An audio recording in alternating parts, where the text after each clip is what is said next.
Bonsoir mesdames et messieurs et mesdemoiselles, j'espère que vous allez bien où que vous soyez à travers les quatre coins du globe. Nous sommes dans un monde malade, un monde gravement malade. Que ce soit en Afrique, en Amérique, en Asie, en Europe, nous sommes dans un monde malade. Et chacun se bat comme il peut pour éradiquer les maux qui lui font mal. C'est le cas du Nigeria. Vous savez, depuis plusieurs décennies, le Nigeria fait face à des groupes armés, des terroristes, des djihad, des criminels qui s'attaquent aux différentes populations. Et ajouter à cela l'insécurité même dans les grandes villes du Nigeria. Bon, nous connaissons aussi l'état de l'armée nigériane. Je parle du Nigeria, je ne parle pas du Niger, mais plutôt du Nigeria. Et entre les officiers de l'armée nigériane, il y a un véritable problème. Alors, quand c'est comme ça, il faut quand même avouer que la coordination dans le travail, le respect de l'hierarchie et les victoires deviennent beaucoup plus moindres. Parce qu'il n'y a pas de coordination, parce qu'il n'y a pas d'entente au sein même de l'armée.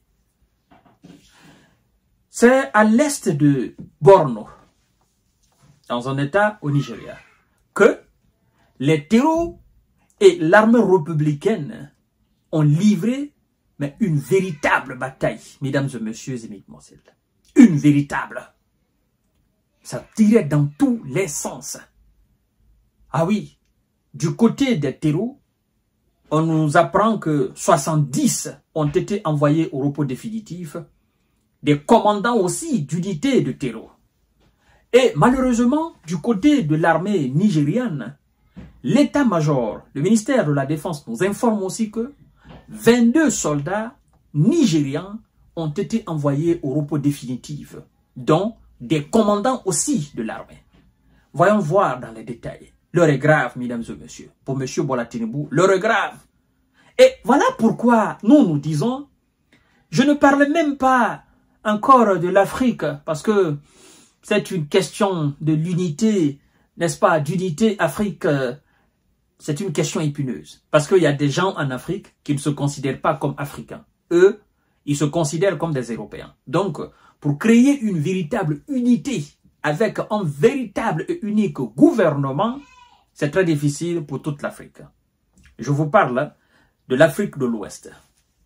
Voilà les raisons pour lesquelles les pays de l'AES demandent à ce que la CEDEAO soit une organisation pour les Africains et non des Européens pour asservir effectivement les peuples africains.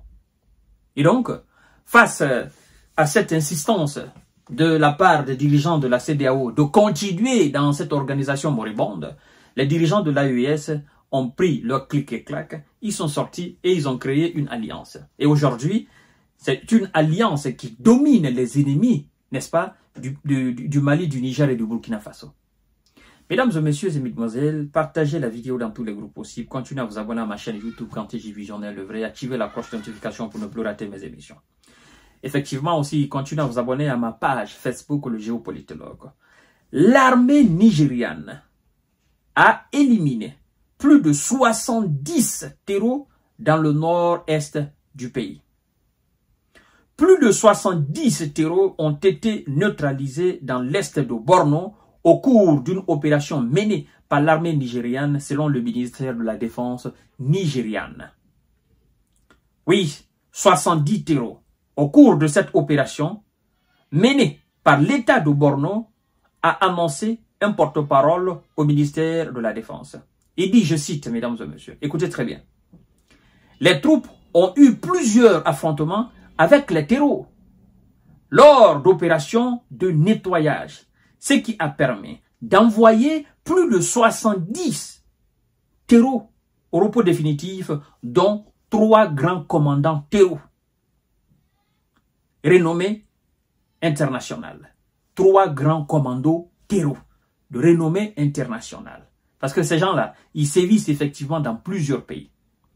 Alors, l'autre information, c'est concernant les soldats de M. Ahmed Bola Tinubu, de renommée internationale, a déclaré le général Edouard Bouba, cité par le journal Punch, voilà. Pendant ces combats, mesdames et messieurs, l'armée nigériane a perdu 22 S. 22 S de l'armée nigériane ont été envoyés au repos définitif, y compris 3 commandants haut gradés de l'armée. C'est pour vous dire combien de fois les hostilités ont été intenses. Parce que les terreaux qui sont venus, ils étaient vraiment armés et ils étaient vraiment déterminés. Vous comprenez? Ils avaient les véritables moyens, les armes lourdes. Et ils étaient très bien organisés, très bien structurés, à l'image d'une armée d'ailleurs. Mais du côté du Nigeria, c'est-à-dire de l'armée républicaine, les gars aussi se sont battus. Ils n'ont pas voulu lâcher prise. Ils ne peuvent pas lâcher. Parce que c'est quand même pour la patrie. Il ne faut pas laisser la patrie à la merci des terreaux. Donc les gars se sont donnés. Au cours de cette opération de nettoyage, ça tirait dans tous les sens, mesdames et messieurs. Vous comprenez? Il y a des images qui nous sont parvenues. On ne peut pas utiliser ces images-là. Parce que, non, c'est impossible. Non seulement on n'a pas le droit sur ça, mais aussi ce sont des images hautement sensibles. Ouais. Donc, malheureusement, 22 d'entre les S de M. Ahmed Bola Tinubu ont été envoyés au repos définitif, y compris 3 commandants haut gradés. Alors, une série d'opérations militaires visant à éliminer les enclaves terreaux dans la région Est, en cours depuis le 16 janvier 2025. Donc, cette opération suit son cours, les opérations se poursuivent. Ils ne vont pas lâcher et il faut qu'ils atteignent le but. Bon, il faut quand même rappeler que le même Nigeria vient de recruter 3000 et quelques gardes, voilà, je crois bien républicaines nationales, quelque chose comme ça. Il prévoit encore de recruter, je crois bien, quelque chose de 5000. Il faut dire, le Nigeria a les moyens. Ce n'est pas les moyens qui manquent. Le Nigeria a les ressources humaines. Le Nigeria a les ressources du sol et du sous-sol. Le Nigeria est une économie forte. Et quand vous avez un pays comme ça, de la dimension du Nigeria, il faut mettre énormément d'argent dans l'achat d'armement. Oui. Le Nigeria, quand même, c'est le pays le plus peuplé de l'Afrique, si je ne me trompe pas.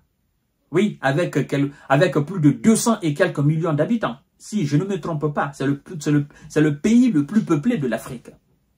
Vous comprenez? Et donc, quand vous avez un tel nombre de populations, moi je pense qu'aujourd'hui, le Nigeria doit se donner les capacités nécessaires à avoir au moins 1 million ou 1,5 million de militaires.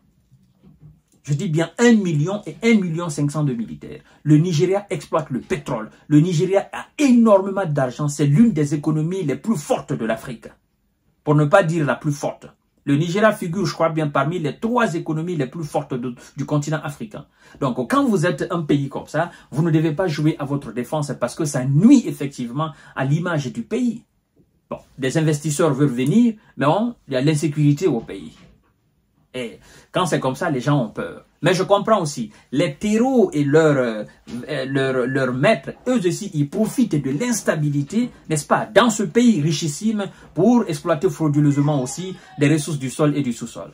Je vous reviens tout à l'heure. Quand même, merci à l'armée nigériane, hein, parce que, voilà, tout cela montre que les gars sont déterminés malgré les divisions internes. C'est très important à souligner.